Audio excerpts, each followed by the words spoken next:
በአንድ ወቅት አንዲት አህያ ጫካ ውስጥ ስትዘዋወር አንድ ባዳኞች ተገድሎ የተጣለ የሞተ አንበሳ ቆዳ ታገኛለች። አህያዋም አንድ ተንኮል አሰበች። ይህንን ቆዳ ለብሼ ብሄድ ሁሉም እንስሳት ይፈሩኛል፣ ንግሥትም እሆናለሁ ስትል አሰበች። ወዲያውኑ የአንበሳውን ቆዳ ለበሰችውና ወደ መንደሩ አመራች። አህያዋ የአንበሳ ቆዳ ለብሳ ስትመጣ ያዩ የእንስሳት እረኞችና መንደርተኞች በሙሉ እውነተኛ አንበሳ መጣ ብለው በመፍራት ሸሹ። አህያዋም በሁኔታው በጣም ተደሰተች። እኔማ ዛሬ የጫካው ንግሥት ሆኛለሁ ብላ በኩራት ተወጠረች።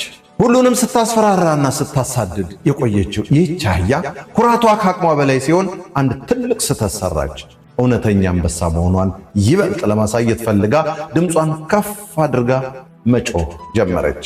ነገር ግን ከአፏ የወጣው ድምፅ የአንበሳ ግሳት ሳይሆን ያው የተለመደው የአህያ ጩኸት ነበር። ይህን ድምፅ የሰሙት መንደርተኞችና እረኞች ቆም ብለው ተመለከቱ። አንበሳማ እንዲህ አይጮህም፣ ይህችማ አህያ ናት ብለው ተረዱ። ወዲያውኑ ተመልሰው መጡና ቆዳውን ገፈው አህያዋን በደንብ ቀጧት። አህያዋም በሰው ቆዳ ተመክታና ማንነቷን ዘግታ ለትልቅ ውርደትና ድብደባ ተዳረገች። የሰው ማንነትና ክብር ለብሰህ ለጊዜው ሰው ልታታለል ትችላለህ። ነገር ግን እውነተኛው ማንነት መጋለጡ አይቀሬ ነው። በራስ ማንነት መኩራትና ራስን ማወቅ ከውርደት ያድናል።